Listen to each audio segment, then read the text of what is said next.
The city noise was a monster that never slept, its angry screams pushing through the paper-thin walls of the apartment. Sirens wailed in the distance, a constant, mournful soundtrack to Elena's life.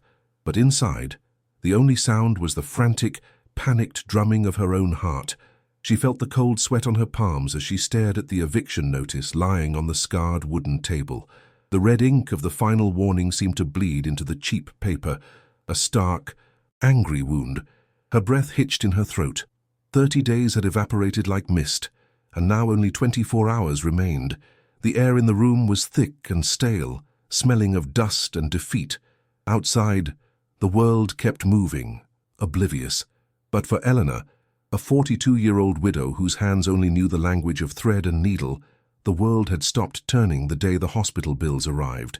A mountain of debt left behind by the man she loved, a cruel monument to the construction accident that had stolen him. She felt the walls closing in, the city's roar a final, deafening judgment. Her trembling fingers fanned out the last of their money on the table. $20 bills, worn and soft as old cloth, a few fives, and a single, lonely one. She counted it for the 10th time, her lips moving silently, as if the ritual itself could magically multiply the sum. $200. It was a laughable, insulting number. The price of a life's work, of a husband's broken body, all boiled down to a pathetic stack of paper that wouldn't even cover a week's rent. A wave of nausea rose in her throat. In the other room, her 10-year-old son, Leo, coughed softly in his sleep, a sound that was both a comfort and a fresh stab of terror. How could she tell him they had nowhere to go? The weight of his small, trusting life pressed down on her, heavier than any debt. Tears she refused to shed burned behind her eyes. She felt hollowed out, a fragile shell of the woman she once was, a seamstress with no machine, a wife with no husband, a mother with nothing to offer her child but the cold, hard floor of the street. Her own stomach growled, a hollow, mocking sound in the crushing silence. The faint, delicious scent of garlic and roasting chicken wafted in from a neighbor's apartment, a form of exquisite torture. It had been 2 days since she had eaten a real meal, giving the last of the bread and cheese to Leo. Hunger was a cold, sharp ache in her gut. Her gaze fell upon the corner of the room, where her old sewing machine sat shrouded in a dusty sheet. Her hands, once so nimble and sure, now felt clumsy and useless. They itched to feel the familiar rhythm of the machine, the soft pull of thread through fabric, the magic of creating something from nothing. But the machine was broken.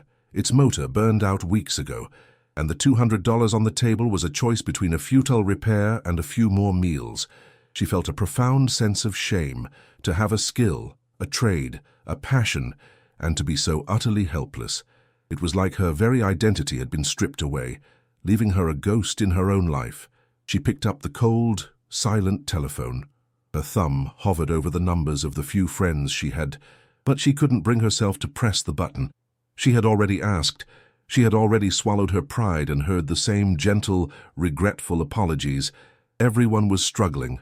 The world was a place of slammed doors and sympathetic sighs. She had no family left to turn to. Her parents were long gone, and her only sister had moved across the country years ago, their bond fraying into the occasional holiday card. The isolation was a physical weight, a heavy cloak she couldn't shrug off. She felt a shiver run down her spine that had nothing to do with the evening chill seeping through the window frames. It was the cold, hard certainty of being completely and utterly alone. The silence on the other end of the line was a final confirmation. There was no one coming to save them. There was no safety net. There was only the long, terrifying fall that was about to begin. The cheap plastic clock on the wall ticked with an unnerving loudness, each second a hammer blow counting down their final hours of shelter. Elena sank into a chair, the worn springs groaning under her slight weight. She looked around the small apartment, a collection of rented furniture and borrowed time. The faded spot on the wall where her husband's picture used to hang, the faint scent of his soap still clinging to an old pillow. This wasn't a home. It was a holding cell, and their sentence was up. Despair was a cold, heavy liquid filling her lungs, making it hard to breathe. For a fleeting moment, a spark of defiance flickered within her, the instinct to fight, to scream, to claw their way out. But it was extinguished as quickly as it came. smothered by the crushing reality of their situation. There was nowhere to run, no one to call. This was it, the end of the line. She closed her eyes, listening to the soft, even breathing of her son in the next room, and let the darkness finally wash over her. The silence was broken by the shrill, violent ring of the telephone. Elena flinched, her heart leaping into her throat. The landlord, it had to be, calling to deliver the final, brutal blow. Her hand trembled as she reached for the receiver, a cold dread coiling in her stomach. She lifted it to her ear, prepared for the angry, impatient voice she had come to fear. But the voice on the other end was not the landlord's. It was calm, dry, and professional. A man introducing himself as a lawyer from a town she'd never heard of. He spoke of legal matters, of estates and testaments. Elena felt a dizzying wave of confusion. This had to be a mistake, a wrong number. She was about to hang up when the lawyer said her late husband's name, and then another name she did not recognize at all. A distant great-uncle. A forgotten branch on a family tree she never knew existed. And then came the words that made the world stop spinning. He had left them something in his will. A property. A house. Her mind struggled to process the information. A house. For them. The word felt foreign. Impossible. Hope, a feeling she thought had died inside her, flickered with a fragile, tentative light. The lawyer's voice droned on, a dry crackle over the line, explaining the details. The property was in a small, remote town, far from the city's suffocating grasp. It wasn't much, he cautioned. The property had been unattended for decades, but the house and the land it sat on were legally hers, theirs, free and clear. The eviction notice on the table seemed to shrink, its angry red ink fading. A desperate, wild hope surged through her, so powerful it made her feel weak. She didn't hesitate. There was no other choice. It was this or the street. Yes, she breathed into the phone, her voice barely a whisper. Yes, we'll take it. The lawyer gave her the address and wished her luck in a tone that suggested she would need it. For the first time in a year, a path forward appeared out of the darkness.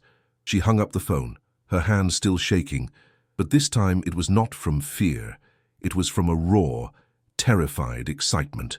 She knelt in front of Leo, who had been woken by the call and was watching her with sleepy, concerned eyes.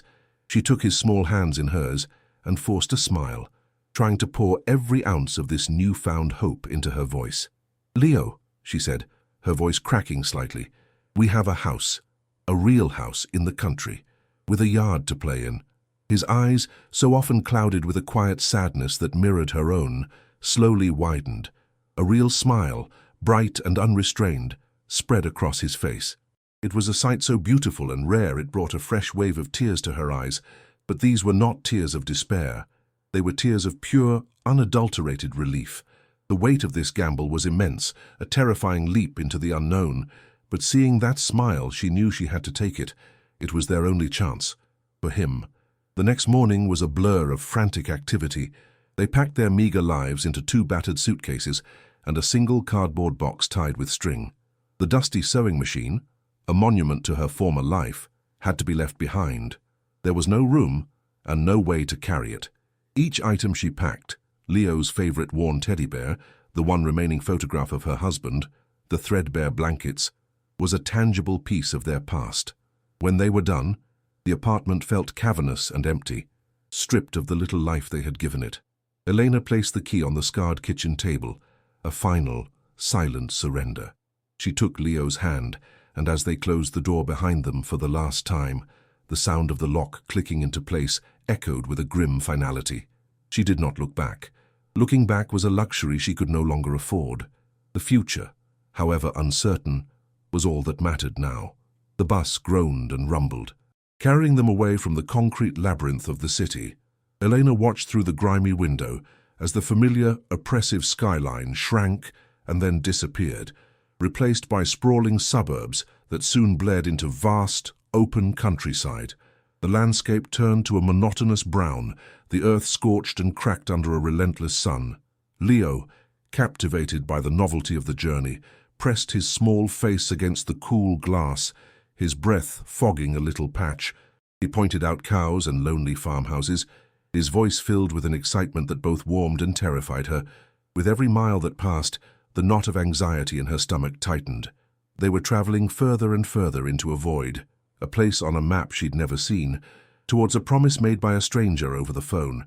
She clutched her purse, the $200, now much less after buying the tickets, a meager and frighteningly small cushion against the unknown. The hiss of the bus's air brakes jolted her from her thoughts. The driver, a man with a tired, weathered face, glanced at them in the rearview mirror and grunted, "This is it. End of the line for you."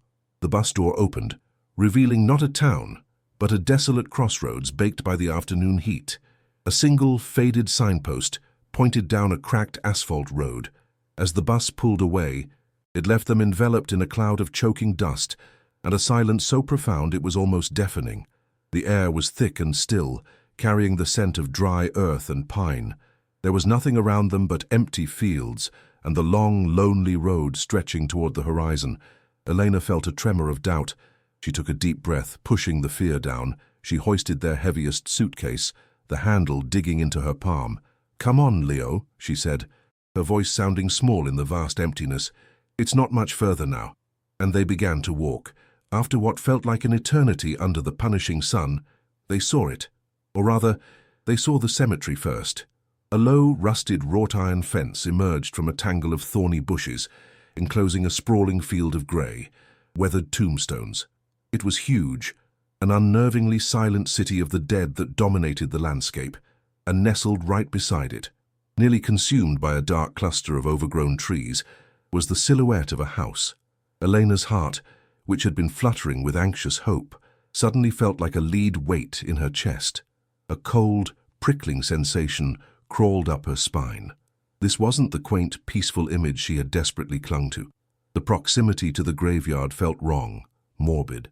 The isolation she had craved now seemed menacing, absolute. Her steps slowed, her deep-seated dread beginning to eclipse the fragile light of her hope. This was not a sanctuary. It felt like a trap. They pushed open the dilapidated gate, and the shriek of rusted metal scraping against itself was the only sound in the dead air. The path to the house was barely visible, a faint trail through a jungle of thigh-high weeds and thorny brambles that snagged at their clothes. With every agonizing step closer, the reality of her inheritance became clearer, and the last vestiges of her dream crumbled into dust. Then the smell hit them. It was a physical assault on the senses, a thick, gagging stench of damp earth, of rotting wood, and something else. The cloying, sweet odor of decay. Elena felt a wave of nausea rise in her throat, and she had to stop, swallowing hard against the urge to be sick. She looked at Leo, his face pale, and knew she had to keep going. She had to see it through. But every instinct in her body was screaming at her to turn back, to run as far and as fast as they could from this forsaken place. It was not a house. It was a corpse. A dark, jagged maw gaped in the center of the roof, a wound left open to the elements. Rain and time had rotted the structure from the inside out. Most of the windows were crudely boarded over with mismatched, weathered planks, giving the building the appearance of having its eyes gouged out. The front porch sagged at a dangerous angle, and when Elena placed a tentative foot on the first step, it groaned a long, mournful protest, the wood feeling soft and spongy like diseased flesh.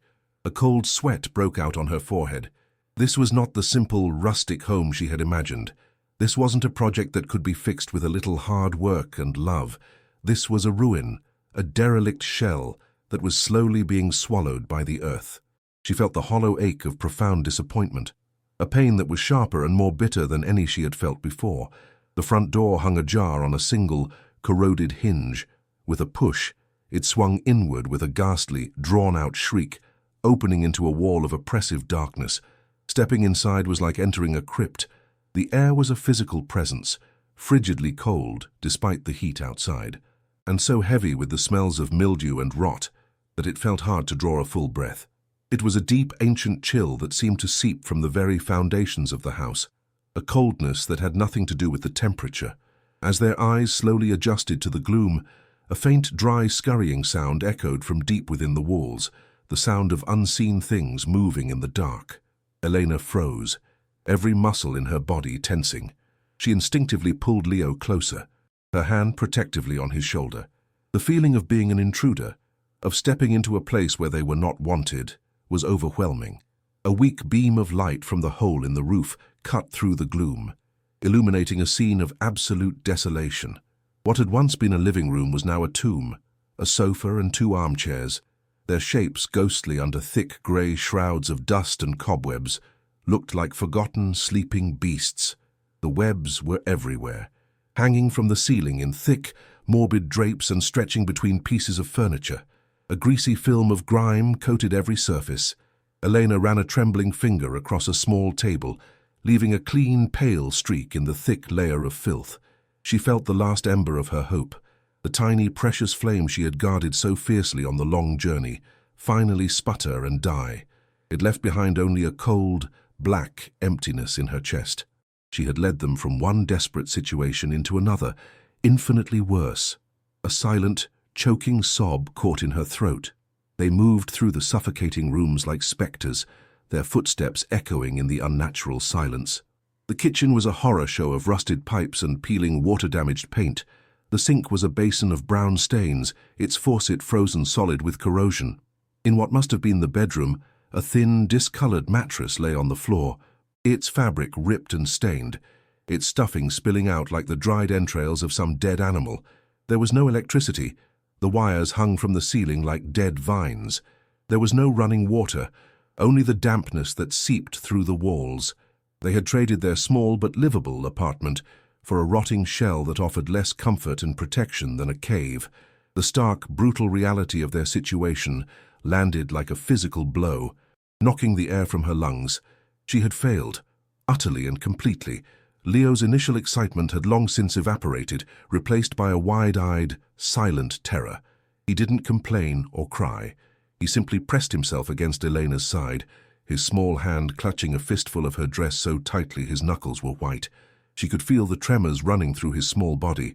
She wrapped a protective arm around his shoulders, holding him tight, trying to project a sense of calm and strength that she was nowhere near feeling. The shame was a burning acid in her stomach. She had promised him a home, a safe place, an adventure. Instead, she had brought him here, to this dark, decaying nightmare. The weight of her failure was a physical thing, pressing down on her, making it hard to breathe, to see fear in her own child's eyes. A fear she herself had caused was the cruelest punishment of all. Drawn by a morbid curiosity, Elena walked to one of the few windows that wasn't boarded over. The glass was cracked in a pattern like a spiderweb, distorting the world outside. She peered through a clear patch, and her breath caught in her throat. The cemetery. It was right there, not near the house but practically fused with it. The closest row of tombstones stood just feet from the window, their carved names and dates worn smooth by wind and rain. They were tilted at odd angles, leaning like a crowd of silent, stooped figures in the overgrown grass. The absolute and profound silence that emanated from the graveyard felt more menacing than any scream. There were no other houses in sight, no cars, no sign of life.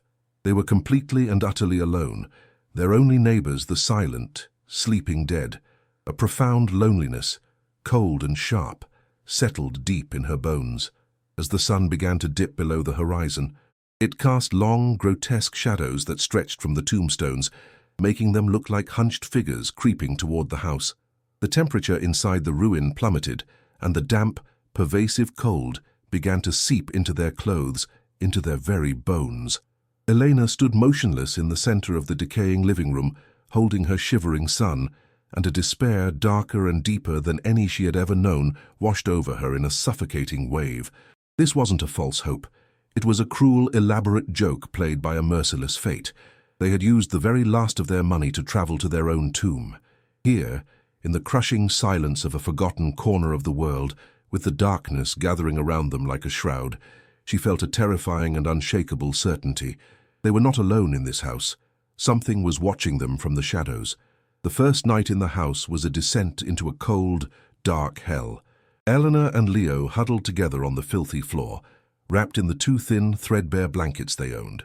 The cold was a living entity, seeping up from the packed earth beneath the floorboards and radiating from the stone of the fireplace.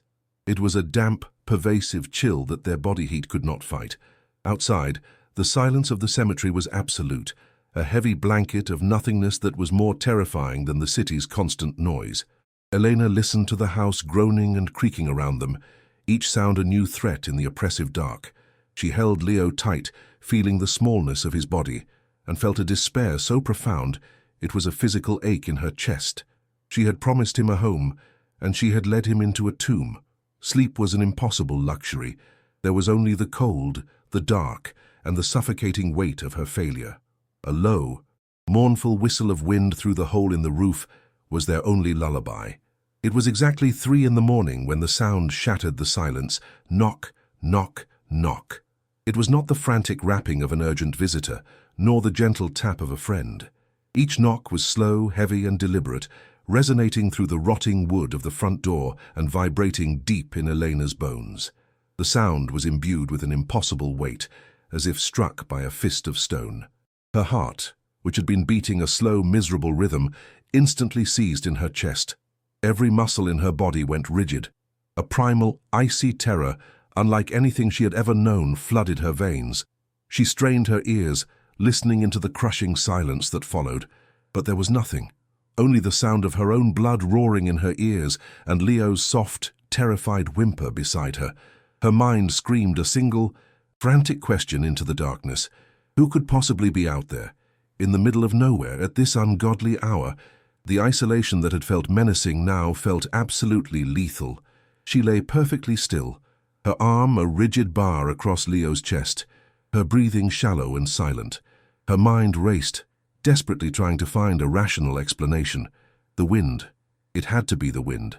A loose branch from one of the overgrown trees, striking the porch. The old house settling in a strange way. But she knew, with a certainty that chilled her to the core, that it was none of those things. The sound had been too methodical, too intentional. It was the sound of a summons. She squeezed her eyes shut, praying for the dawn, praying for the sound to have been a nightmare. But the terror that gripped her was horribly real. It lingered in the frigid air, a palpable presence in the room.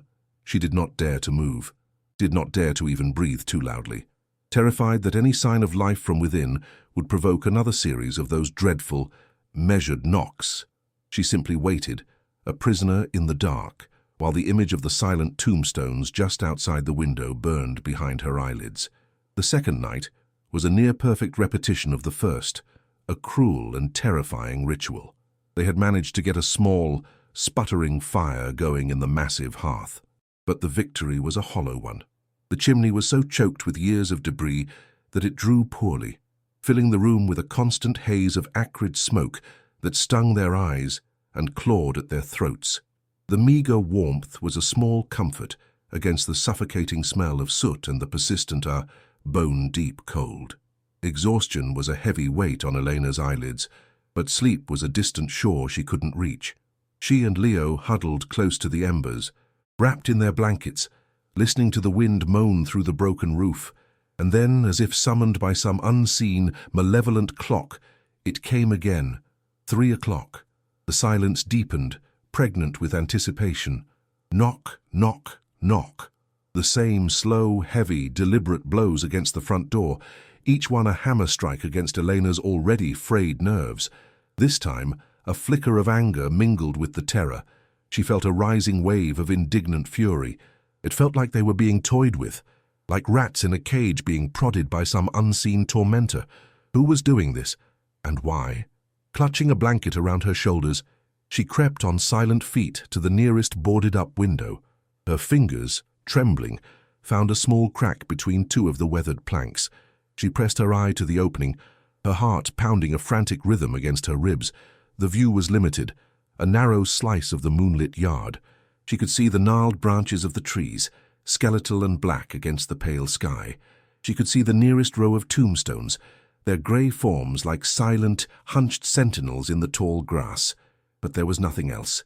No person, no animal, no source for the sound that had just shaken the very foundations of the house. The absolute, unmoving stillness of the scene outside was a silent mockery of the terror that was screaming inside her. On the 3rd night, they did not even try to sleep. The anticipation was a physical sickness coiled in Elena's stomach, a nausea of pure dread. They sat together by the dying fire, the weak, orange light, casting long, dancing shadows that turned the decaying furniture into monstrous shapes. Elena held Leo's hand, his small fingers cold and clammy in her own. They didn't speak. There were no words that could offer comfort against this encroaching, methodical terror. As the night wore on, the air in the house grew thick and heavy, charged with an electric tension.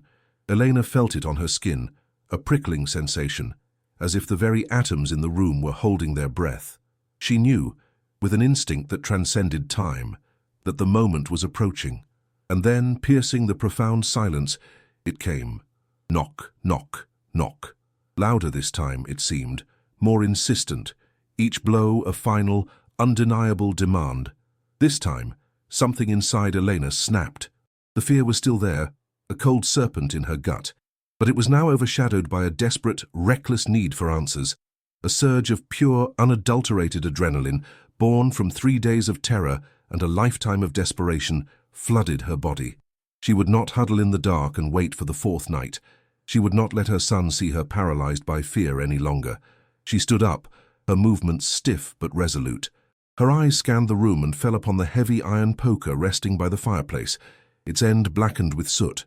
She grabbed it, the cold, heavy metal a solid, reassuring weight in her hand. Her knuckles turned white as she gripped it like a weapon. She took a deep breath, the smoky air doing little to calm the frantic hammering in her chest, and began to walk toward the door. Each footstep was a conscious act of will, a rebellion against the terror that screamed at her to run and hide. She felt a strange new resolve hardening within her. This was her house now. She would not be haunted, and she would not be hunted. She would face whatever was on the other side of that door. She reached the door, its wood soft and splintered under her free hand. She did not hesitate. With a strength she didn't know she possessed, she yanked the door open. The rusted hinge let out a long, agonized shriek that tore through the night silence, a sound that seemed to echo across the entire valley. And then, nothing. The cold night air rushed in, carrying the scent of damp earth and decay. The porch was empty. The yard was empty. The world outside was a silent, silver-washed landscape under a full moon. There were no footprints in the damp soil. There was no rustling in the overgrown bushes. There was just the profound, unnerving stillness of the night and the silent, watchful eyes of the cemetery. A wave of dizziness and profound dread washed over her. Her mind reeled. This wasn't a person. It couldn't be. The thought was more terrifying than any intruder. This was something else entirely, something unnatural. Just as she was about to retreat back into the relative safety of the house, her gaze fell upon the ground near the base of the sagging porch steps. The moonlight, bright and unforgiving, illuminated a detail that made her blood run cold. It was a small, distinct patch of soil, no bigger than a dinner plate. While the surrounding earth was packed down and covered in wisps of dry grass, this patch was different. It was darker, richer, and the soil was loose, freshly turned over as if by a spade or by hand. An icy finger of dread traced a slow path down her spine. The knocks, the emptiness, and now this. A sign. A deliberate mark left in the earth. Her mind, numb with fear, began to connect the dots. The knocks weren't random. They weren't a mindless haunting. They were a call, a summons, leading her to this exact spot. The feeling of being watched intensified, but it was no longer menacing. It felt expectant. A single, overwhelming question burned in her mind, silencing all the others. What was buried there? The morbid, irresistible pull of the unknown was stronger than her fear. She had to know. She stepped off the porch, the rotting wood groaning under her weight. She knelt down beside the patch of disturbed earth, the cold dampness of the ground seeping instantly through the thin fabric of her trousers. The air here was different, carrying the rich metallic scent of freshly dug soil and something else, something fainter, like rust. She felt the gaze of the tombstones on her back, a silent, unseen audience to this strange, nocturnal ritual. The poker lay forgotten on the porch. This felt too personal, too important for a tool. She extended a trembling hand, her fingers hovering over the dark soil, before plunging them in. The cold was a shock, but the need to uncover the secret was a fire in her veins. She dug with a frantic, desperate energy, her bare hands tearing at the loose earth. The cold soil was soft and yielding. clinging to her skin and packing itself under her fingernails, staining them a deep dark brown. Her breath came in ragged, panicked gasps, misting in the frigid night air. She was no longer thinking, only acting, driven by a primal instinct to unearth the truth that lay hidden just beneath the surface. Her rational mind screamed at her to stop, to get back inside and bar the door, but a deeper, more ancient part of her knew that this was the only way forward. Deeper and deeper she dug, her palms raw and scraped, until her questing fingers struck something hard, unforgiving, and cold, metal. The sound of her nails scraping against it was loud and sharp in the silence. It wasn't a rock. The shape was too defined, too deliberate. She had found it. With a final, desperate grunt of effort, she worked her fingers around the object and pulled. It came free with a soft sucking sound as it was released from the earth's grip. She scrambled backward, falling onto the damp grass way, and held her discovery up to the moonlight. It was a key. Not a simple house key, but a large, antique thing, heavy and ornate, with a complex, floral-shaped head and a long, thick shaft. It was caked in a thick crust of dark red rust, which flaked off onto her trembling hands, the fine powder looking disturbingly like dried blood. The key was ancient, and it felt as if it held the cold of the grave deep within its metal core. As she stared at it, a profound realization dawned on her. The knocks were a voice. The disturbed earth was a pointing finger. And this key was the answer. It had been left for her, intentionally, waiting for centuries in the cold, silent ground. She clutched the key in her palm, its weight a solid, undeniable reality. A new, urgent question immediately replaced the last. Our key to what? The terror that had gripped her for 3 nights began to recede, replaced by a consuming, feverish curiosity. The events were no longer random or spectral. They were pieces of a puzzle being laid out before her. The house was not just haunted, it was speaking to her, guiding her. The mystery had shifted from a question of survival to a quest for understanding. She felt a strange sense of purpose settle over her, a feeling she hadn't experienced since before her husband's death. She was no longer just a victim of circumstance, a widow facing homelessness. She was a participant in a story that had begun long before she arrived and was now demanding that she uncover its ending. She looked from the key to the dark, silent house, and for the first time, she wasn't just afraid of it, she was intrigued. For the whole of the next day, the rusty key became Eleanor's singular obsession. The sunlit house, though still a ruin, seemed less menacing now. It was a place of secrets, not just decay. She took the key and tried it on every lock she could find. The corroded padlock on the collapsed woodshed outside. A small water-damaged chest she found in the attic, its lock frozen solid with rust. The back door, which was barred from the inside. Nothing. The key refused every keyhole, its unique shape fitting nowhere. A growing sense of frustration gnawed at her. The feeling of being so close to an answer, yet still so far, was a special kind of torture. The key was a promise that the house refused to keep. Leo watched her frantic search with wide, worried eyes, trailing silently behind her as she moved from room to room, a small, anxious shadow in her relentless quest. He didn't understand, but he could feel the shift in her, the new, sharp-edged energy that had replaced her despair. As evening approached, the ever-present biting cold returned, a constant and unforgiving enemy. Their small, smoky fires in the grand fireplace were woefully inadequate. The chimney was the problem. It was so thoroughly choked with decades of soot, leaves, and debris that it seemed to exhale more smoke than it inhaled. The acrid haze was becoming unbearable, making their throats raw and their eyes stream with tears. Eleanor knew they couldn't spend another night like this.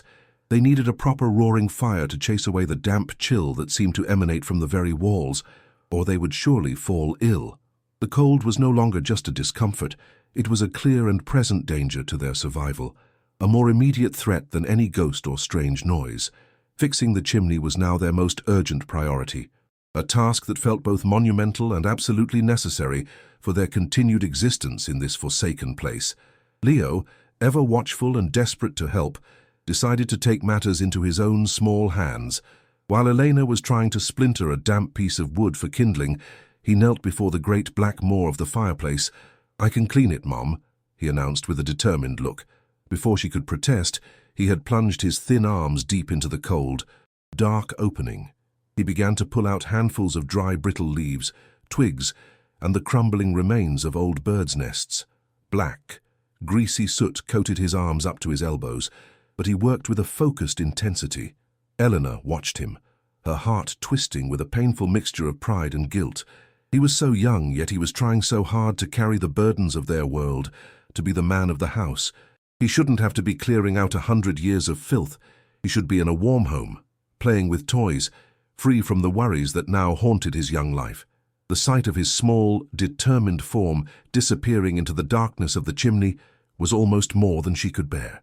"Mom," Leo's voice, muffled and echoing from within the chimney's throat, suddenly cut through the silence. "Mom, there's something hard in here." He paused his work, and Elena could hear a faint scraping sound. "It's like a brick, but it moves."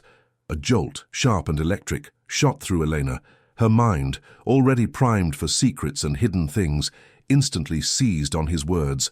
A loose brick. Her heart began to hammer against her ribs. She rushed to the fireplace, kneeling beside Leo as he pulled his soot-covered head out of the opening. "Show me," she whispered, her voice tight with a sudden, breathless excitement. He pointed back into the darkness. "Up there on the side, I can touch it." The key felt heavy in her pocket. The knocks, the disturbed earth, and now this. The pieces were falling into place, guided by the innocent hand of her own son. It couldn't be a coincidence. It was another sign. Together they worked at the brick. Elena reached into the cold, claustrophobic space, her fingers finding the rough, soot-covered surface that Leo had described. He was right. While the surrounding bricks were solid, this one had a distinct, unmistakable give. It was wedged in tight, but it was not cemented in place. Using the pointed end of the heavy iron poker, Elena began to carefully pry at the mortar around the edges. Flakes of old brittle mortar and clouds of fine black soot rained down on them. It was slow, painstaking work. The poker would slip, scraping loudly against the stone, but with each small movement, the brick loosened a little more. Finally, with a low, grating scrape of brick against stone, it came free. Eleanor pulled it out, her hands shaking, and stared into the dark, rectangular cavity it had concealed, a pocket of perfect blackness hidden in the heart of the house. Her hands were trembling so violently she could barely control them. A cold sweat broke out on her brow. This was it, the culmination of the mystery, the destination she had been guided to. Taking a ragged breath, she reached into the dark, secret void. The air inside was stale and cold. Her questing fingers brushed against a surface that was smooth and even colder than the surrounding stone. Metal.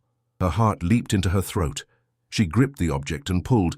It was heavier than she expected.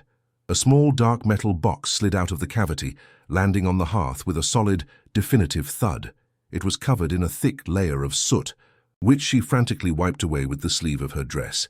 The box was made of black, pitted iron, held shut by a simple clasp, and there, on its face, was a single, small, ornate keyhole. Her breath caught in her chest, a sharp, painful intake of air. Time seemed to slow down, to warp and stretch around this single, pivotal moment. Eleanor stared at the lockbox, then fumbled in her pocket for the rusty key. The two objects seemed to hum with a shared energy, two halves of a single secret finally brought together after an age. The room was utterly silent, save for the frantic beating of her own heart and Leo's quiet, awestruck breathing beside her.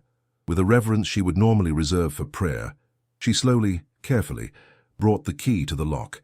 It slid in, not with a scrape or a struggle, but with a smooth, perfect precision, a whisper of metal on metal. It was a perfect fit. It felt like destiny, like a lock and key that had been waiting for a century to be reunited. The puzzle had been solved. The knocks, the grave-like patch of soil, the mysterious key, it had all led to this box, this moment. She took one last deep breath, trying to steady the wild tremor in her hands. With Leo watching, his eyes wide with a mixture of fear and wonder, she turned the key. An audible, satisfying thunk echoed in the silent room, a sound that seemed to break a long-held spell. The lock was undone. Her fingers fumbled with the clasp for a moment before it sprang open. She lifted the heavy iron lid, Her eyes were met with the sight of faded, worn red velvet lining the interior, a surprising touch of luxury in this place of decay. Her gaze was immediately drawn not to treasure, but to paper. On top lay a thick bundle of documents, the paper yellow and brittle with age, tied together with a faded, delicate silk ribbon. These were old, incredibly old, and somehow she knew they were incredibly important. The entire history of the house, its secrets and its sorrows, felt contained within this small metal box. With hands that felt clumsy and numb, she carefully lifted out the bundle of papers. The ribbon crumbled to dust at her touch. She unfolded the top document, her eyes scanning the elegant, spidery cursive. It was a property deed, dated from the early 1920s. But as she read the description of the land boundaries, a wave of dizzying disbelief washed over her. It described a vast tract of land, hundreds of acres stretching from the river to the old county line, encompassing the fields, the woods, and the hill beyond. The small ruined plot she had been told she inherited was but a tiny, insignificant corner of this vast estate. This document, if it was real, meant that everything she had been told was a lie. The sheer scale of the deception was staggering, a revelation that completely upended the miserable reality she had accepted as her own. She was not the owner of a ruin, she was the heir to a kingdom. Beneath the deeds, nestled in the velvet, was a small leather-bound journal. The leather was cracked and dry, the cover worn smooth by time and handling. It felt heavy in her hands, weighted with the words and secrets it held within. She opened it to the first page. Her name was written in a confident, looping script, Arthur Almeida, a name that meant nothing to her. The pages were filled from edge to edge with tight, neat handwriting, the ink a faded sepia tone. This was the heart of the secret, not the land, not the deeds, but the story. A personal account, a testimony locked away in the dark. She felt a profound sense of responsibility settle upon her. She was not just an heir, she was now a custodian of this man's history, of his voice, which had been silenced for so long. She had to know what he had to say. Tucked into the back of the journal, as if an afterthought, were 3 faded black and white photographs. She carefully pulled them out. The first showed a smiling family, a man who must be Arthur, a woman with kind eyes, and 2 teenagers, a boy and a girl, posing proudly in front of the house. But the house in the photograph was a different entity entirely. It was pristine, beautiful, with a freshly painted porch, climbing roses trellised up the walls, and delicate lace curtains in the windows. It was a home filled with life and love. The second photo was of the 2 teenagers, laughing as they stood by the cemetery fence. The third was a solo portrait of Arthur, a serious look on his face, a shadow of worry in his eyes that seemed to contradict the happiness of the other pictures. Looking at their faces, at the life that had once filled this ruin, Elena felt a deep, resonant pang of sorrow. A profound and irreversible shift occurred within her. The primal fear of ghosts and strange, nocturnal noises evaporated, replaced by the heavy, tangible weight of a human story. This house was not a monster. It was a witness. These were not just items. They were a legacy, a desperate message in a bottle cast into the sea of time. Arthur Almeida had hidden his life's most precious documents, the proof of his ownership and the story of his family, in the safest place he could think of, the very heart of his home. And the knocks. A terrifying, heartbreaking thought began to form in Elena's mind, a realization that sent a fresh chill down her spine. The 3 knocks at 3 in the morning, the 3 people in the family photo, besides Arthur. It wasn't a warning to leave, it was a plea for justice from the silent, watching graveyard next door. This wasn't the end of the mystery, it was only the beginning. The fire crackled softly, a small pocket of warmth in the vast, cold tomb of the house. Eleanor's hands, still stained with soot and earth, trembled as she opened the leather-bound journal. A faint, dry scent rose from the pages, the smell of old paper, of dust, and of time itself. It was the scent of a story that had been waiting half a century to be told. She ran her fingers over the first page, over the elegant, looping script of a man named Arthur Almeida. The initial entries, dated from the early 1970s, were filled with a quiet joy. He wrote of the sun on his land, the taste of water from the well, the sound of his children's laughter echoing through the rooms she now knew only as silent, decaying shells. A profound and painful connection formed in her heart. She was sitting in the ghost of his happiness, a happiness she herself had lost and now mourned not just for herself, but for him. She felt the tears of a stranger welling behind her own eyes as she read his words of love for a life that was about to be violently erased from existence.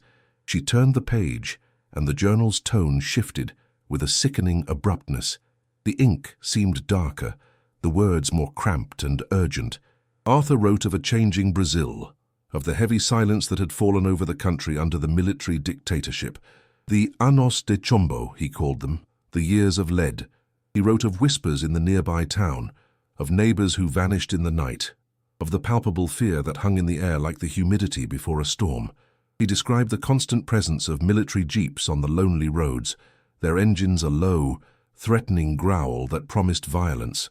Elena felt a new kind of cold seep into her bones, a dread that was historical and yet horribly immediate. The ghosts of this house were not supernatural. They were the victims of a brutal, human evil, an evil whose shadow she could now feel stretching across the decades to touch her in this very room. Her own struggles felt small, insignificant, compared to the suffocating terror he described. A few entries later, the journal revealed its core secret. Arthur wrote, his handwriting tight with anxiety, that he had given sanctuary to two young people, students from the capital who were wanted by the regime. He didn't name their crime, only their youth and their terror. He described smuggling them into the house in the dead of night, their faces pale and their bodies trembling with exhaustion and fear. He wrote of their hushed, frantic conversations after his own family was asleep, whispered stories of protests, of friends arrested, of torture. Elena held her breath as she read, the weight of Arthur's decision pressing down on her. He had willingly invited the wolf to his door, not out of political conviction, but out of a simple, profound, human decency. He had seen two desperate children and had chosen to protect them, a choice that had transformed his home from a sanctuary into a target. She felt an overwhelming mix of admiration and horror for his courage. The sense of impending doom grew with every page. Arthur's paranoia became a constant, humming refrain in his writing. He began to write obsessively about one man, Coronel Ricardo Alves, a powerful local military officer who was consolidating his power in the region with terrifying speed. The coronel had started making inquiries about Arthur's land, making casual but persistent offers to buy it. He spoke of its unrealized potential, his eyes glinting with a greed that Arthur found deeply unsettling.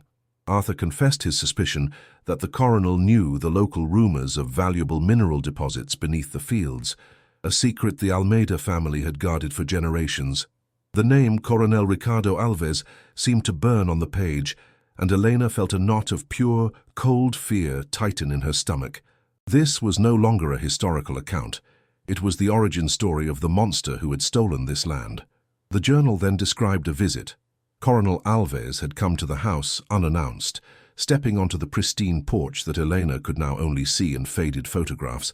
Arthur described him as a man with a chilling smile that never reached his cold, calculating eyes.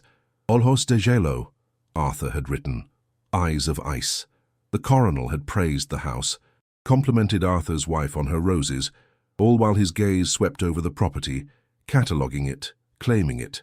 His words were polite, but each one was a veiled threat, a reminder of his power and Arthur's vulnerability. When he left, Arthur wrote that the air itself felt poisoned. He confessed a deep, primal dread, the feeling of a predator that has marked its territory and is simply waiting for the right moment to strike. Reading this, Elena felt a shiver trace its way down her spine. The description was so vivid, she felt as if she had been standing right there, feeling the chill of the coronel's gaze herself. The final entry was a single, horrifying page. The handwriting was no longer neat and controlled, but a wild, desperate scrawl, the pen having dug into the paper with frantic force. The ink was smeared in several places, blurred by what could only be sweat or tears. He knows, Arthur wrote. Alves knows about the students. An informant in town. They are coming for us. The words were a torrent of pure panic. He wrote of his terror, not for himself, but for the two young souls he had sworn to protect. He wrote of his love for his family, a heartbreaking goodbye scrawled in the final moments of his life. The last 3 words on the page were almost illegible, a frantic, jagged line: "They are at the door." Then, nothing.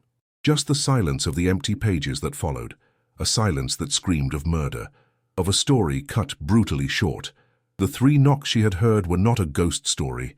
They were an echo.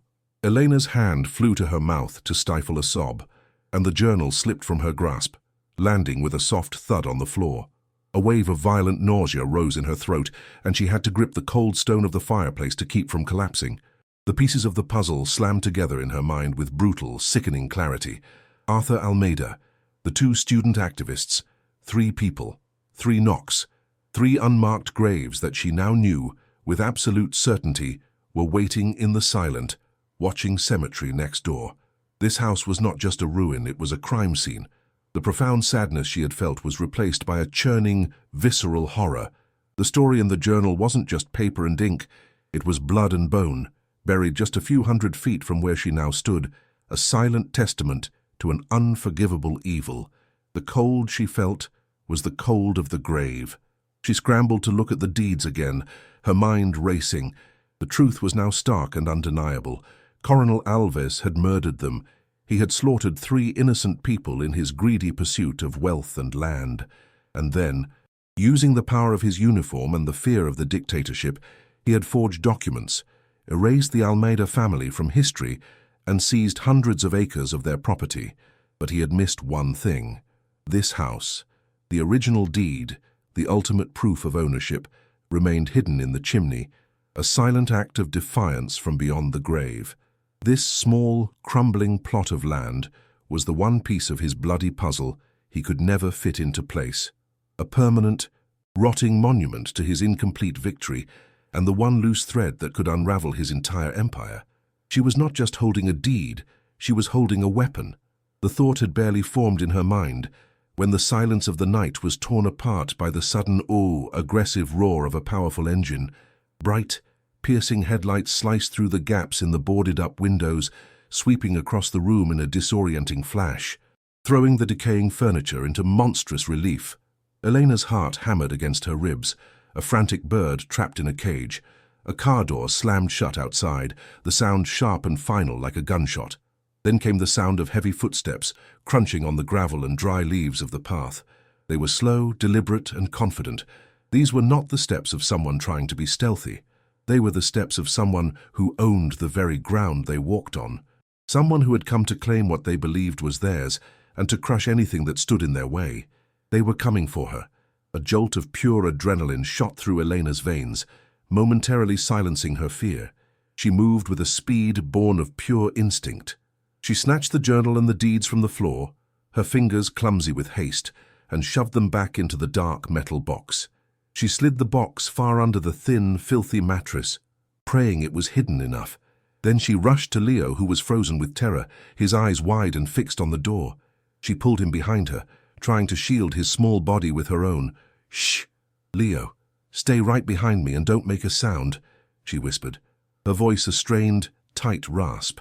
The heavy footsteps stopped directly outside the rotting front door. A profound, menacing silence descended, so thick and heavy she could feel it pressing in on her. The air crackled with a terrifying, unspoken threat. This time, there were no ghostly knocks, no methodical summons from an unseen world. Instead, a single, sharp, authoritative rap of knuckles on wood echoed through the house. It was the sound of impatience, of power demanding entry. "Hello?" a man's voice called out from the porch. It wasn't the voice of a thug. It was smooth, deep, and unnervingly polite, the cultured tones of a man of wealth and education.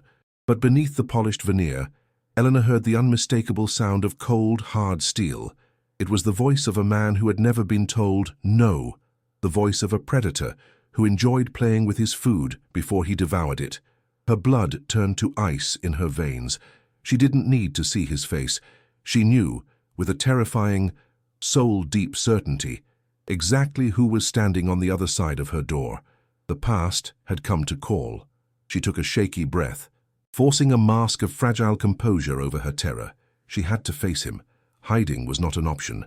She opened the door, but only a crack, keeping the chain lock engaged and her own body wedged firmly in the opening. An old man stood on her porch, bathed in the cold white light of a full moon. He was dressed in a pristine, tailored suit, a vision of wealth and power that was grotesquely out of place amidst the decay. His face was a roadmap of distinguished wrinkles. His silver hair was perfectly combed, but his eyes, they were exactly as Arthur Almeida had described them half a century ago. They were eyes of ice, cold, sharp, and utterly devoid of warmth or humanity. It was him, Coronel Ricardo Alves, aged by 50 years of stolen prosperity, but radiating the same timeless, predatory aura of the man from the journal. "I am Coronel Alves," he said, his voice as smooth and cold as polished marble. His gaze swept past her, disdainfully taking in the squalor of the room. "I own all the land surrounding this place. I heard the old Almeida property finally had new occupants."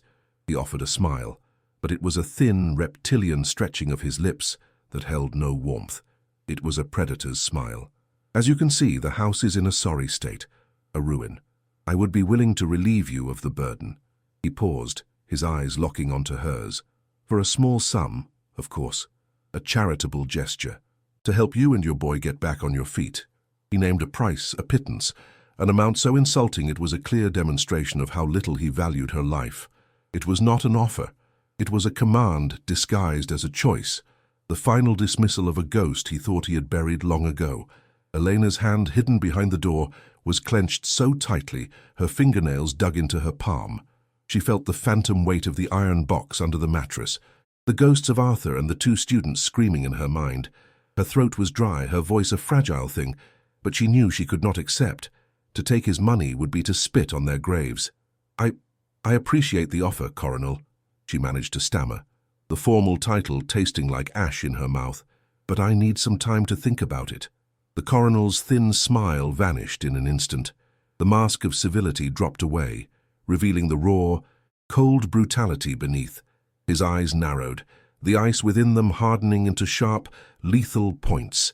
He leaned closer to the crack in the door, his voice dropping to a low, venomous whisper that was meant only for her, a sound she would never forget. "This house has a cursed history," he hissed, the words dripping with menace. "The family that lived here before, they got into trouble. They simply disappeared." He let the words hang in the air. "A clear and unambiguous threat. Accidents happen, Senora, especially to people who get too curious in places where they don't belong." He took a small step back, his face once again a mask of cold indifference.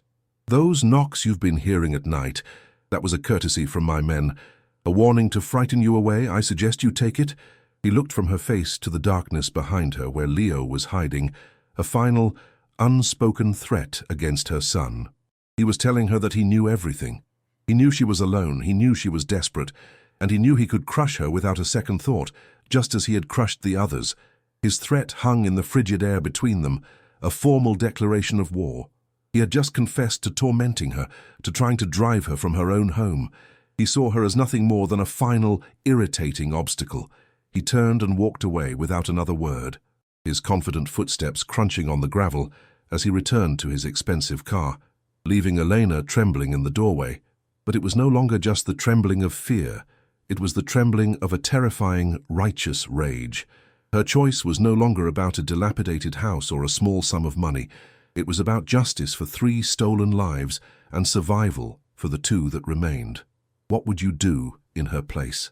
Would you take the blood money he offered and run for your life, saving yourself and your child from a powerful, merciless killer? Or would you stay and fight, armed with nothing but a dead man's story and a key pulled from the cold, dark earth? The Coronel's car disappeared into the oppressive darkness, its red taillights shrinking like 2 malevolent, fading eyes.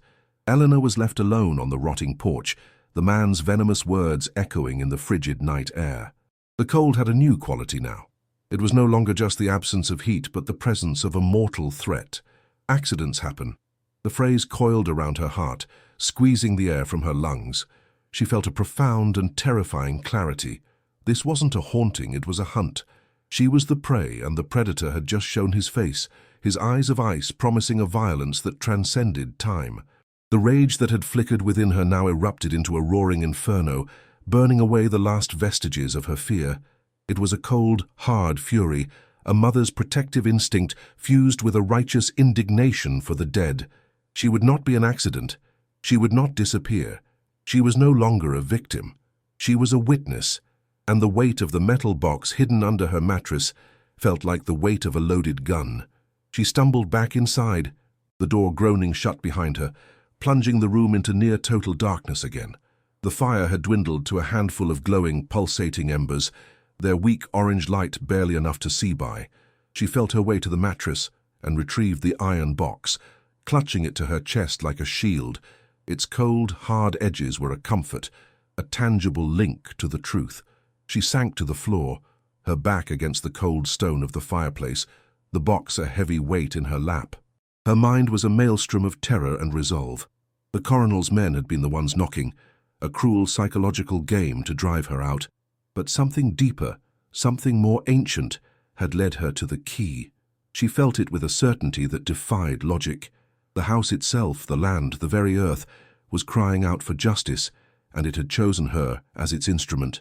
The weight of this responsibility was immense, terrifying, but it also gave her a strength she never knew she possessed.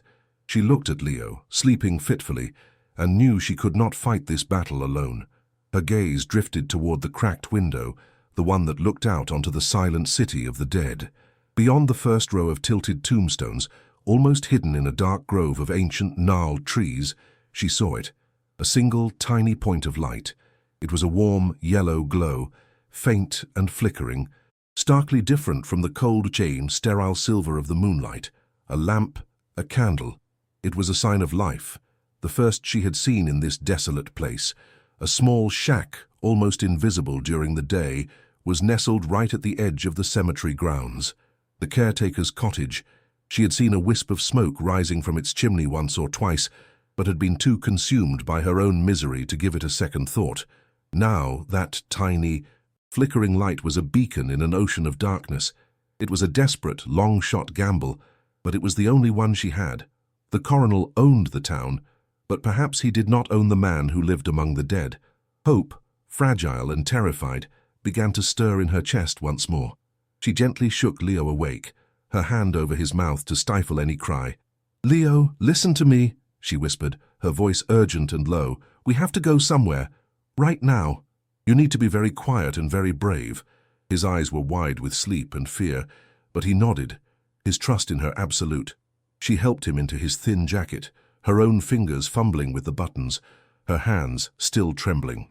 She wrapped the iron box in one of their threadbare blankets, creating a bulky, awkward bundle. She could not leave it. It was her only weapon, her only proof. Every instinct screamed at her to flee, to take Leo and run into the night until they were miles away from this cursed place. But where would they go? The coronel's power was absolute here. Running blindly would only make them easier prey. No, her only path was not away, but deeper in, towards that single point of light, towards the old man who chose to live his life surrounded by secrets and sorrow.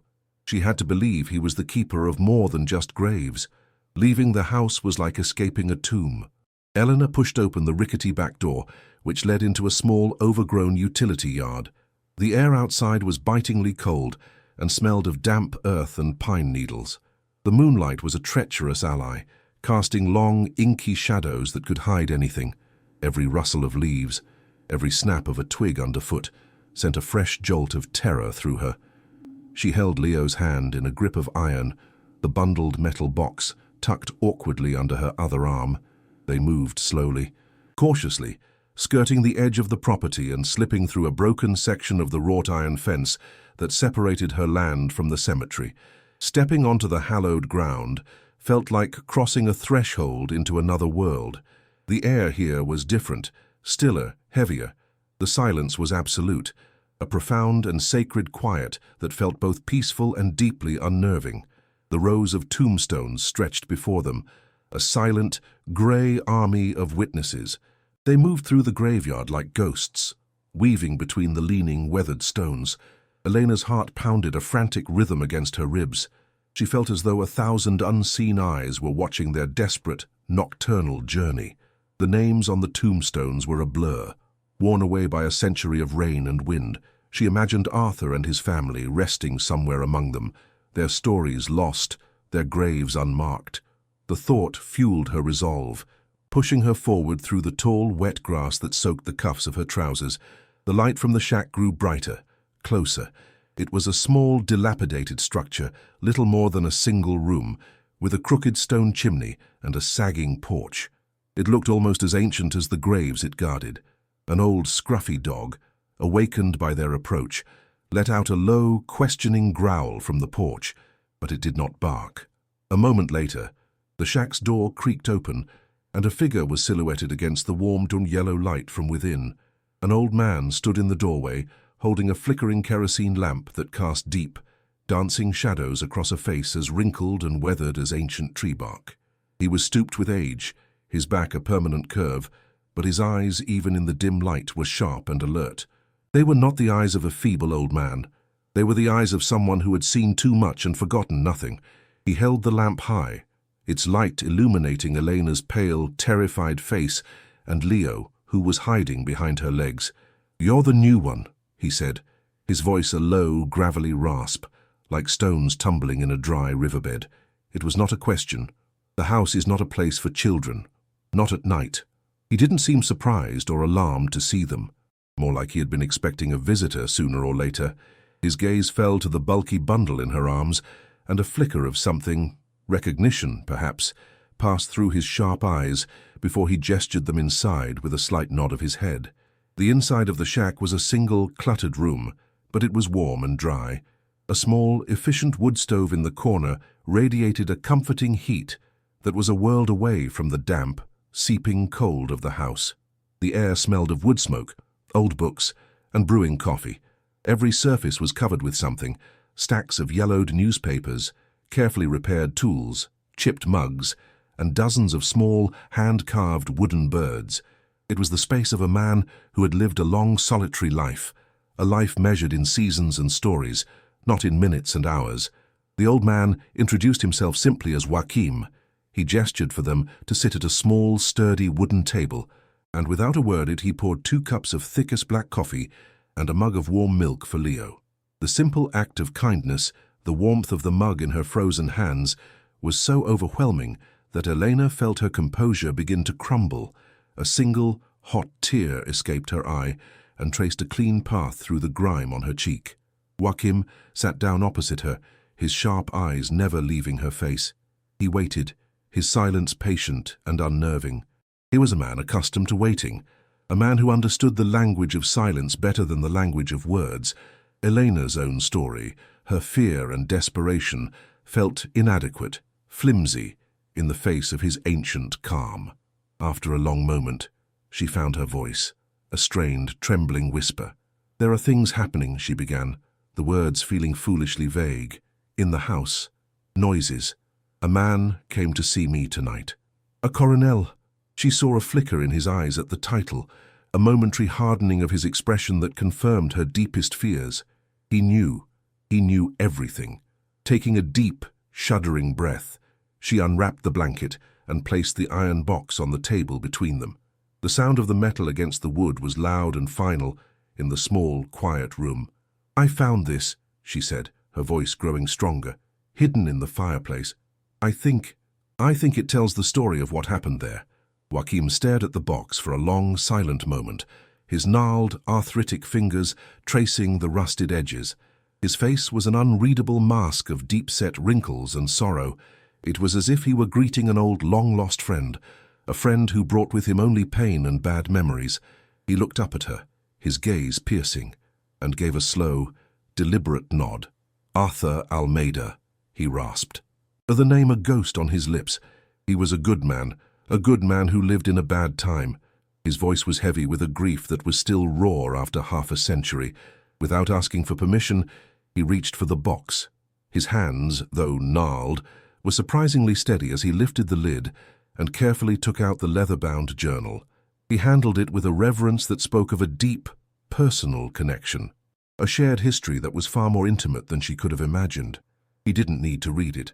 He knew the story it contained because he had lived through the final, brutal chapter.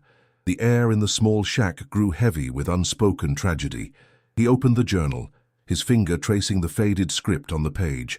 For a long time, he just sat there, reading snippets of Arthur's life. His expression, a mixture of profound sadness and a slow-burning, ancient anger. "He was my friend," Joachim said softly, his voice thick with emotion. "I was just a young man then, newly married. Arthur, he helped me build this very shack. He gave me wood from his land, helped me set the stones for the chimney." The confession hung in the air, recontextualizing everything. This wasn't just a neighbor, this was a friend, a brother in all but blood.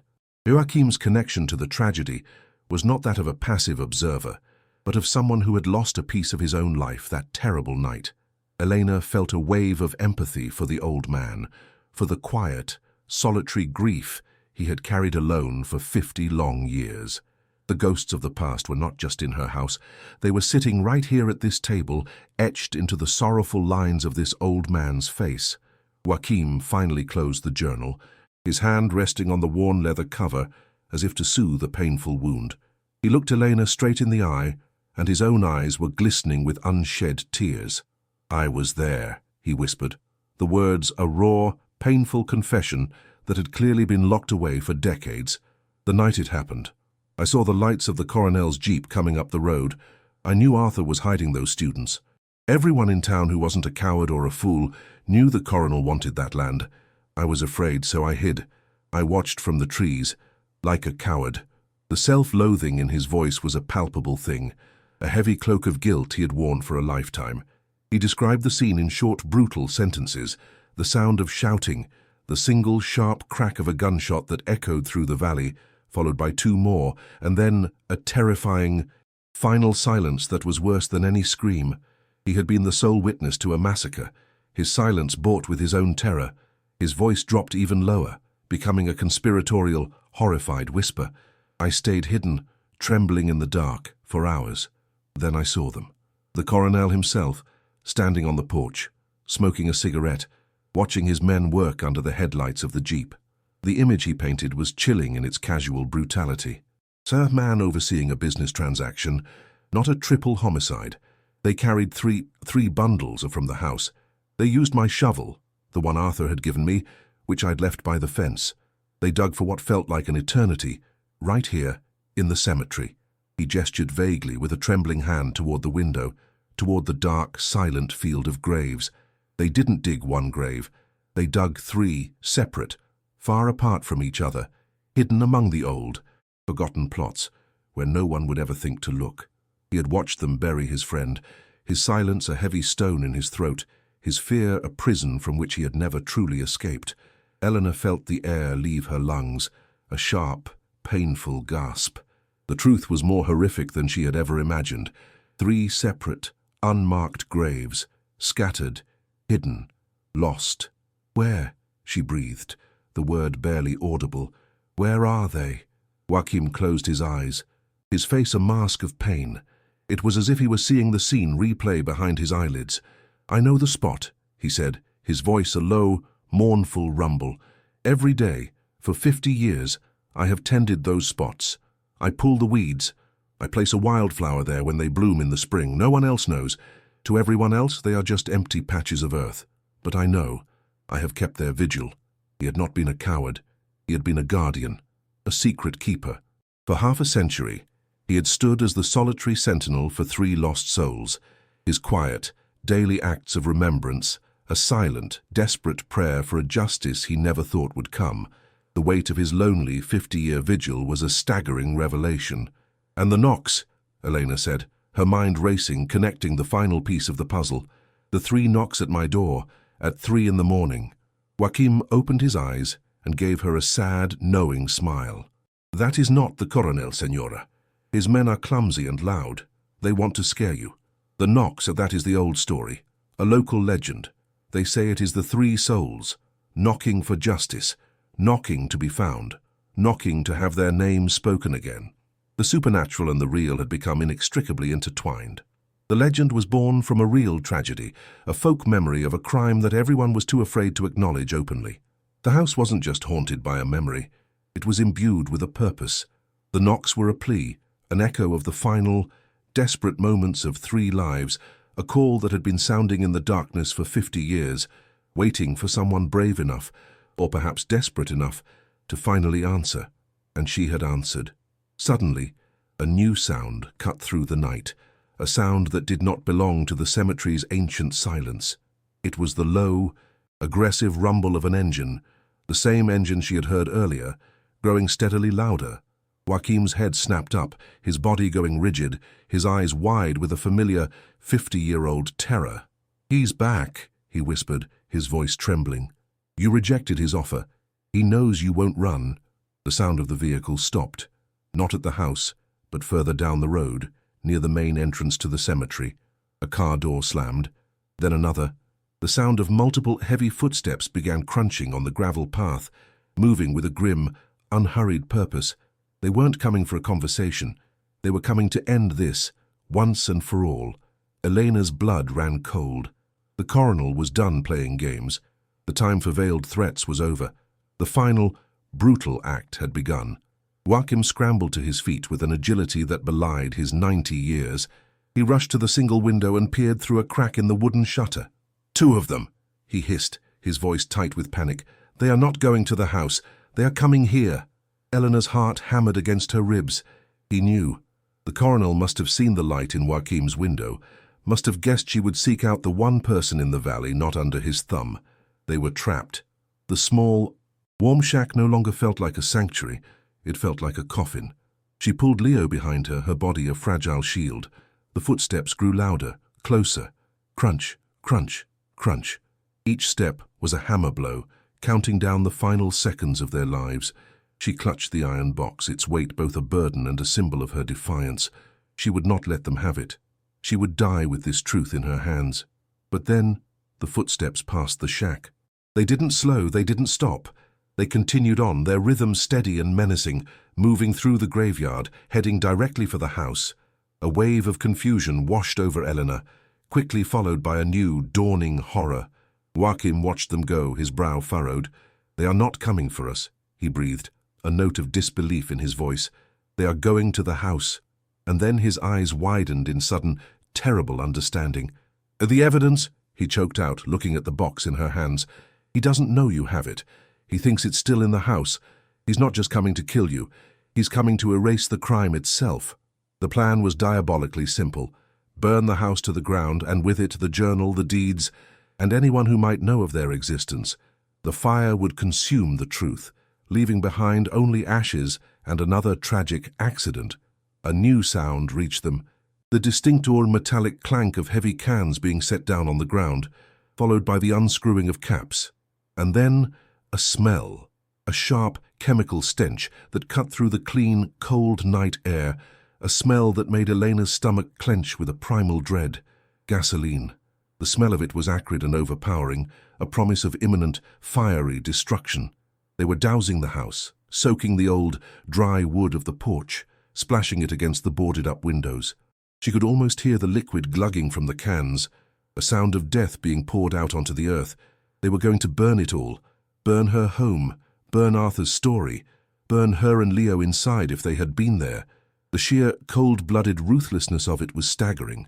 The coroner was not just a murderer, he was a monster who would incinerate history itself to protect his legacy of blood and lies. Joachim acted instantly. "The back window," he rasped, his voice urgent. "The one in the bedroom. The frame is rotten. You can break it. Go now. Through the woods, to the main road. Don't stop for anything." His words were a frantic command, his patient calm shattered by the immediate, deadly threat. There was no time to think, no time to argue. Elena grabbed Leo's hand, her mind a blank slate of pure, animalistic survival instinct. "Joachim, come with us," she pleaded. But the old man was already shaking his head, his face set with a grim, newfound resolve. "No," he said, his voice firm. "I hid once. I will not hide again. I am a witness. My time to be a coward is over. Now go." He shoved a small, heavy flashlight into her hand. "Go." His final word was a desperate, powerful command that propelled her into motion. He was choosing to stand his ground, to finally face the ghosts of his past. Elena didn't hesitate. She burst from the shack, pulling a stumbling Leo behind her. The iron box clutched painfully tight under her arm. The cold air was a shock, thick with the nauseating fumes of gasoline. They ran, their feet slipping on the wet grass, their ragged breaths misting in the air. The house stood before them, a dark, silent silhouette against the moonlit sky, waiting for its own funeral pyre. She could hear the low muttering of the coronel's men, their dark shapes moving around the front of the house. Oblivious to her presence, she and Leo scrambled around to the back, her heart a wild, frantic drum against her ribs. She found the bedroom window, its frame even more decayed than she remembered. Using the heavy flashlight Joachim had given her, she slammed it against the rotting wood. The frame splintered with a sickening crack, and then gave way with a low groan. The opening was small, but it was big enough. "Leo, you first," she commanded, her voice strained. She helped him scramble through the jagged opening into the oppressive darkness of the bedroom. He landed with a soft thud on the filthy mattress inside. She passed the precious iron box through to him. "Hold this tight and don't let it go," she ordered. Then she pulled herself through the broken frame, ignoring the splinter that tore at the sleeve of her jacket and scraped her arm. For a moment, they were back inside the tomb, the air thick with the smell of decay and now, overwhelmingly, of gasoline. The fumes were so strong they made her eyes water. She could hear the men outside, their work done. One of them laughed, a low, cruel sound that turned her blood to ice. They were enjoying this. They were enjoying the act of destruction, the exercise of their brutal power. Time had run out. They scrambled through the dark, chaotic mess of the living room. Their only light, the weak beams of moonlight filtering through the hole in the roof. Elena's foot caught on a piece of debris, and she went sprawling, the flashlight flying from her hand and skittering into a dark corner. She landed hard, the impact knocking the wind from her lungs. A wave of blackness and pain washed over her. Leo cried out her name, his voice sharp with terror. "I'm okay," she gasped, forcing herself to her knees, her body screaming in protest. The voices outside grew louder. "Let's go, the old man will want to see it from the road." Panic, cold and absolute, seized her. They were about to light the fire. She had to get up. She had to move. Her son's life, and the truth of 3 murdered souls, depended on it. She could not fail now, and then she heard it. A small, sharp flick of a lighter, followed by a low, hungry whoosh. A sudden, hellish orange light erupted outside, painting the room in a flickering, demonic glow. The fire had been lit.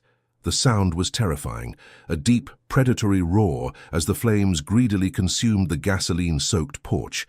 The heat was instantaneous, a physical wave that slammed into the house, sucking the air from the room.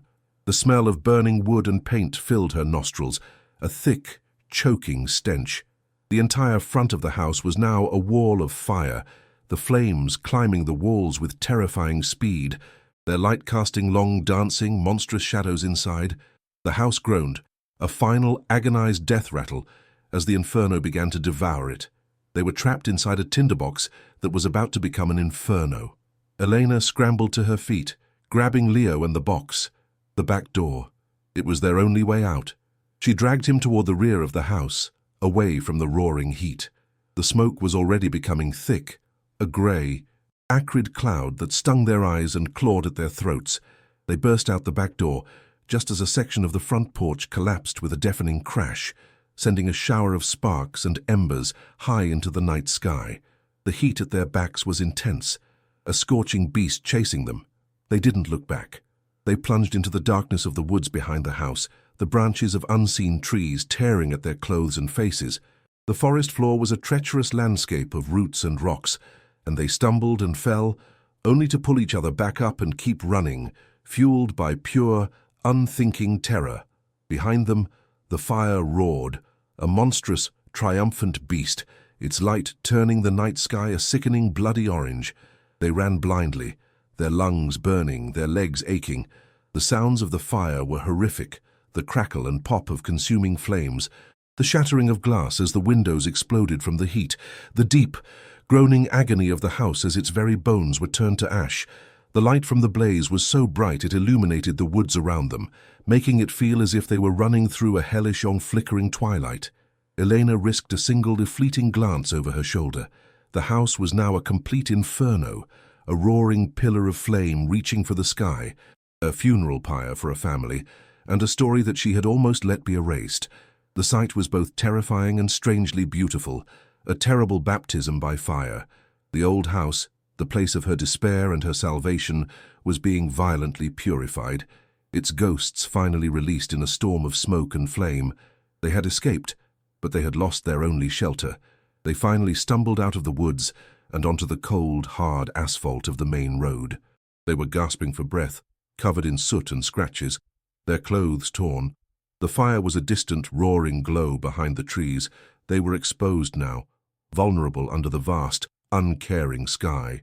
In the distance, they could see the headlights of the coroner's car, paused on a rise, its occupants watching their handiwork. Elena pulled Leo into a ditch by the side of the road, shielding him with her body, praying they hadn't been seen. She held the iron box, still miraculously in her grasp. It was warm from the fire's heat. It was all they had left. The house was gone. The meager remnants of her old life were gone. Everything was gone, except for the truth she now held in her hands and the small, trembling life she held in her arms. In the fiery destruction of the house, she had lost everything but had saved the one thing that truly mattered. They huddled in the cold, damp ditch, listening to the sound of the coroner's car as it finally sped away, its engine fading into the night. They were alone, utterly and completely alone. The adrenaline began to fade, replaced by a deep, bone-aching exhaustion and the cold, hard reality of their situation. Elena looked at her son, his face streaked with tears and soot, his small body shivering uncontrollably. A wave of protective love so fierce it was a physical pain washed over her. She had gotten them out alive. She had saved the evidence. But now what? They were homeless, penniless, and being hunted by a man who had just proven he would stop at nothing to silence them. She looked back at the orange glow in the sky, the last remnant of Arthur Almeida's home. The fire had destroyed the past, but it had also forged her future. She knew, with a certainty that settled deep in her soul, that this was not the end. This was the beginning of the war. As the first faint hint of dawn began to lighten the eastern sky, casting the world in shades of bruised purple and grey, Elena saw him, a small, stooped figure, walking slowly but steadily along the road toward them. It was Joachim. His face was grim, illuminated by the distant glow of the dying fire, but his eyes held a new light. It was the light of defiance. He had not run. He had watched the fire, had borne witness one last time.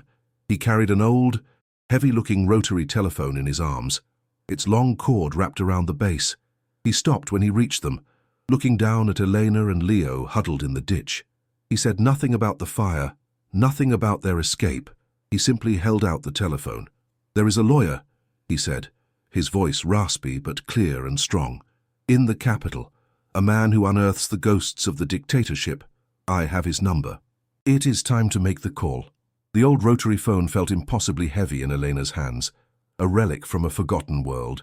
Joachim knelt beside her, his gnarled finger pointing to a faded number scrawled in a dusty address book. With a trembling finger, Elena began to dial. Each turn of the wheel was a laborious, metallic groan, a prayer sent out into the pre-dawn darkness. The line crackled, hissed, and then a voice answered, sharp and awake despite the hour. It was the lawyer, a woman named Sophia. Elena's own voice was a fragile, smoky whisper as she began to speak, the words tumbling out. The will, the house, the knocks, the journal, the fire, the coronal. She spoke of Arthur Almeida and his stolen land. She spoke of 3 unmarked graves. On the other end, there was no disbelief, only a deepening, focused silence. When Elena finally fell silent, exhausted, the lawyer's response was immediate and clear. The 3 words that changed everything. "Don't move, we're coming." The click of the phone being hung up was the sound of a war being declared. The sun rose, painting the smoke-filled sky in hues of orange and grey. The wait was an agony of stretched-out time. Every distant sound was the coronel's men returning. Every shadow was a threat. Elena, Leo, and Joachim huddled inside the tiny shack. the iron box on the table between them like a sacred artifact. Then they heard it. Not the aggressive rumble of the coronel's sedan, but a different sound, the distant, urgent wail of sirens, multiple sirens, growing steadily closer, a chorus of approaching authority, a convoy of dark, official-looking vehicles, led by 2 federal police cars with flashing lights, turned off the main road and onto the dirt track leading to the cemetery. They moved with a speed and confidence that broadcasted a power far beyond the coronel's provincial tyranny. As the vehicles came to a stop, doors opened and figures emerged, uniformed officers, plainclothes detectives, and a woman in a sharp suit who could only be Sophia. The cavalry had arrived, and the very air in the valley seemed to shift. Sophia, the lawyer, was a whirlwind of focused energy. Her eyes, sharp and intelligent, met Elena's, offering a silent acknowledgement of her courage. "You did the right thing," she said, her voice firm. Elena, trembling, handed over the iron box. Sophia received it with a reverence that understood its immense weight, not in metal, but in history. As Elena recounted the story again, this time with the physical evidence in front of them, Sophia's team moved with practiced efficiency. A forensic unit, their faces grim and professional, began unloading equipment. They established a perimeter around the charred, smoking ruins of the house, treating it not as a wreck, but as a crime scene. The federal police officers, armed and alert, secured the entrances to the cemetery, their presence a stark, undeniable message to the rest of the valley. The old order had just ended. The power of the state, so long perverted by one man's greed, had finally arrived to serve justice. The ghosts of the past were about to have their day in court. Joachim, his stooped form now imbued with a solemn dignity, led the forensic team into the cemetery. He walked past the manicured graves, past the familiar family plots, and into the overgrown, forgotten corners of the sacred ground. He moved with the certainty of a man walking a path he had trod 1,000 times in his mind. He stopped at a patch of unremarkable earth, barely discernible from the ground around it. "Here," he rasped, his voice thick with a 50-year-old grief. "This is the first one." The head of the forensic team nodded, and the quiet, grim work began. The first shovel breaking the soil was a deafening sound in the profound silence. It was a sound of desecration and salvation, an unearthing of a secret the earth had held for too long. Elena held Leo close, his face buried in her side. She did not want him to see, but she needed him to be there. He was a part of this story now, a witness to the moment the truth, buried and left for dead, began its slow, inevitable ascent into the light. It did not take long. A hushed exclamation from one of the technicians, and the digging became more delicate, shovels replaced by trowels and soft brushes. Slowly, carefully, the remains of a life were coaxed from the soil. The team worked with a quiet, respectful intensity, their professional detachment a shield against the horror of their task. Guided by Joachim's unwavering memory, they found the other 2 graves, scattered just as he had described. 3 lives, violently extinguished and hidden separately to better erase their memory, were now being brought together by the law. Sophia stood beside Elena, Arthur's journal open in her hands. She read passages aloud to the lead detective, her voice clear and steady, the dead man's words finally given voice and power. Each sentence a nail being driven into the coronel's coffin. The bones in the earth and the ink on the page were screaming the same story, an undeniable chorus demanding retribution for a crime that had poisoned the land for half a century. The convoy moved with the speed and force of a striking viper. They swept past the terrified faces of the townspeople, their destination clear, the grand estate on the hill, a fortress built on blood and lies.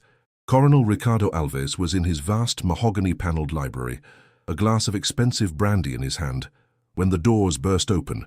He looked up, his face a mask of aristocratic indignation, but the expression dissolved when he saw not his hired thugs, but the resolute faces of the federal police and the cold, triumphant eyes of Sophia. As the warrant was read, as the crimes of murder, illegal land seizure, and conspiracy echoed off the walls of his stolen kingdom, the coronel's facade of untouchable power shattered. For the first time, the eyes of ice showed fear. The man who had acted as a god for 50 years shrank into what he truly was, a common, aging murderer. As the handcuffs clicked shut around his withered wrists, The sound was an echo of the lockbox finally opening, a sound of long-delayed, deeply satisfying justice. The arrest of Coronel Alves sent a shockwave through the valley. His empire of fear, built on intimidation and murder, crumbled overnight. His henchmen, including the 2 men who had set the fire, were rounded up, their loyalty evaporating in the face of federal charges. The town, so long held in a state of suffocated silence, began to breathe again. Whispers became testimonies. Doors that had been locked with fear slowly creaked open. The full scope of the coronel's decades-long reign of terror came to light. In the capital, legal experts authenticated the journal and Utazantu, most importantly, the original deed from the iron box. It was declared the single true title to the land. Elena, the destitute widow who had arrived with nothing but 2 suitcases and $200 dirham, was legally declared the sole and rightful owner of the entire vast Almeida estate, a kingdom stretching from the river to the old county line, reclaimed from the hands of a monster by the ghost of his first victim. The story took one final astonishing turn. The geologists hired by Sophia's firm to survey the property confirmed what the Almeida family had known and what the coronel had killed for. The land was sitting on one of the region's richest deposits of valuable minerals. The confirmation transformed Elena's reality in a way she could barely comprehend. She was not just the owner of a large piece of land, she was now an immensely wealthy woman. Her first act was not for herself. She established a foundation, providing the funds for a team of investigators to finally identify the 2 student activists whose names Arthur had never dared write down. After months of painstaking work, their families were found, elderly parents and siblings who had spent 50 years not knowing if their loved ones were alive or dead. Their tearful gratitude, the closure she was able to give them, felt more valuable than any mineral buried in the earth. It was the first step in healing the land. 1 year later, a new house stood on the hill beside the cemetery. It was not a recreation of the old one, but something new, modern, with wide glass windows that flooded the rooms with sunlight. The air inside smelled of fresh paint and baking bread. In the now peaceful cemetery, 3 simple, elegant marble headstones stood side by side, finally giving names and honor to the 3 souls who had knocked for so long. Elena sat on her new porch, not idle but working. The gentle, rhythmic hum of a brand-new, top-of-the-line sewing machine came from the open door behind her as she mended one of Leo's shirts. He was no longer a silent, fearful shadow at her side, but a happy, laughing boy, chasing Joaquim's old dog in the yard. The scent of a rich, simmering beef stew wafted from the kitchen, a promise of a feast she had prepared herself. The hunger, the cold, the despair. They were all ghosts of a different life, banished by the light. The large wooden table was laden with food, the steaming stew, fresh bread, cheese, and fruit. It was a feast, a celebration of life. Elena, Leo, and Joaquim sat together, their faces illuminated by the warm light of the dining room. The house was no longer a tomb but a home, filled with laughter and the comforting silence of peace. The land was healed, its ghosts finally at rest. Elena had found more than wealth. She had found justice for the forgotten, a future for her son, and a profound, unshakable peace for herself. She had rebuilt a life from the ashes of another, proving that even the deepest darkness cannot extinguish a single determined flame of hope. This story is a testament to the power of a mother's courage and the enduring belief that truth, no matter how deeply buried, will always find its way to the light. If you were moved by Elena's journey from the edge of oblivion to a life of peace and justice, please subscribe to our channel for more stories of incredible resilience and the ultimate triumph of the human spirit.